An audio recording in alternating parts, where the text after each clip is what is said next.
You see, there is this common strategy used by the North, to peddle this narrative of, I would say, how do I call it? Propaganda. Most especially when the strategy you're taking against them is actually working. This video you're seeing right here is one of them. I don't know his name. I don't want to know his name. On a national TV, accusing the First Lady of going to America to go solicit for more strikes in the North. Strikes against who? Not against the normal citizens of the country, not against the everyday activities, but against those who are threats to the peace and security of the country. Look at this video you see. I'm going to play it to you.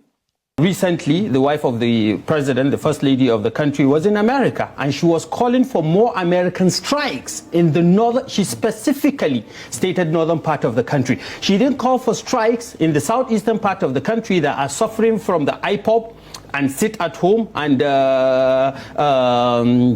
issues of separation, agitations of separation, killings that are going on there. You don't think that it's fair to say that the North is a top priority when it comes to insecurity? The North is a top priority when it comes to insecurity, but it shouldn't be labeled as a crisis that is based on faith. Is there a chance that you are misinterpreting the efforts as something that is targeting Muslims or North to destroy the region? Of course, of course.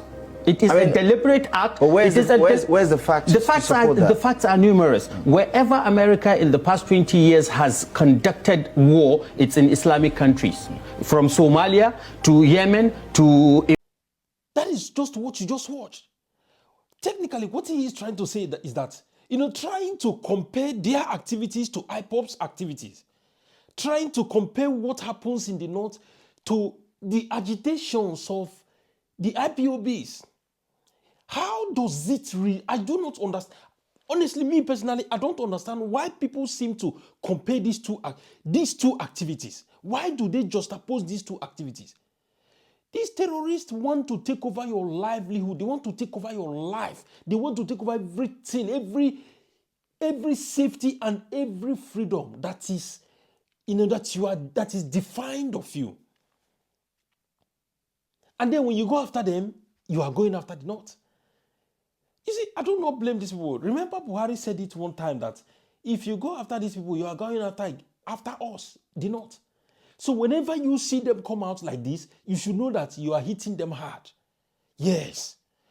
I have said it several times that, this country, listen, you people are just deceiving. You are deceiving yourselves. You will continue like this. This set of generation that is fighting this thing will pass by, and another generation will come. They will decimate your family, decimate your children, decimate your generation. The best thing for Nigeria is if you cannot restructure it so that everybody will carve. That's your small region, your mind, your region. It should be disintegrated completely. These Fulanis you see here, they are migrants in Nigeria. They are not originally from that territory. Yes, they are migrants. How can you say the First Lady went to America, even when I know that the reason why the First Lady went there, I do not support it. Because it's just like when you are hungry, but meanwhile you go and buy very nice clothes, nice makeup, and then you make it seem as if, wow, I'm not hungry, I'm fine, I'm very fine. But meanwhile your stomach is empty. We know that is what she went there to do, to go and give the impression that, yes, me, I am a pastor, my husband is a Muslim. There is this Muslim and Christian cohabitants in Nigeria. They are living peacefully. There is no genocide. The way you think about it here, the impression about what is happening in Nigeria is not. That is actually why she went there. To go paint a picture like, no, it's not the way you see it. But everybody knows that that is not the right thing to do. The right thing to do is to really go there and solicit for more strikes. But I'm happy. I'm happy. Guess why? Because even when she came back to Nigeria, a media firm, media organization, or a media company gave her that audience. They gave her that opportunity to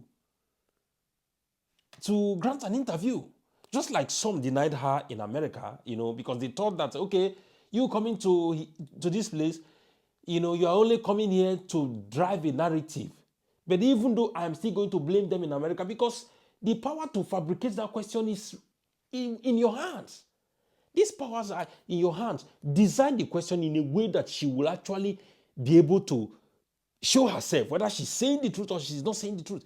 Just like this video you're seeing now, I'm going to play it to you guys.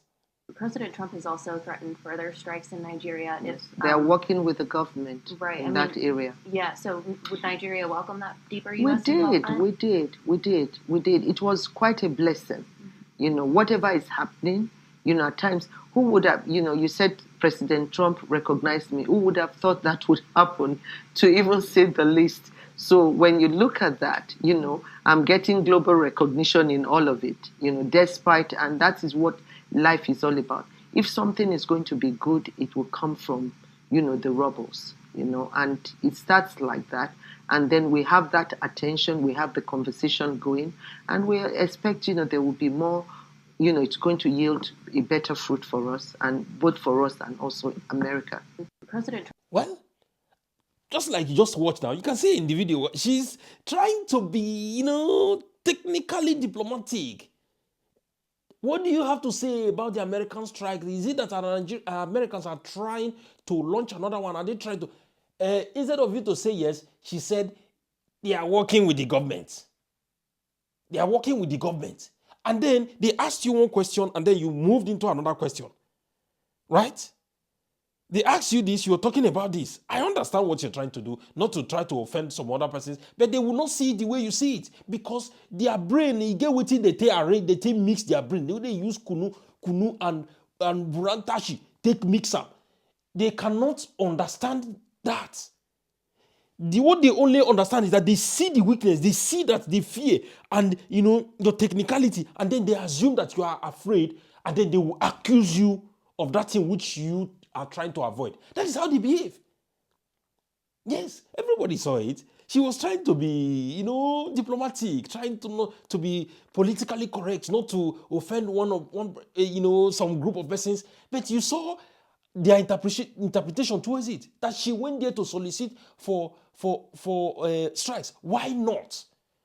Well, what I like about her interview is that she stated that strike was a blessing. Yes, honestly, it was a blessing.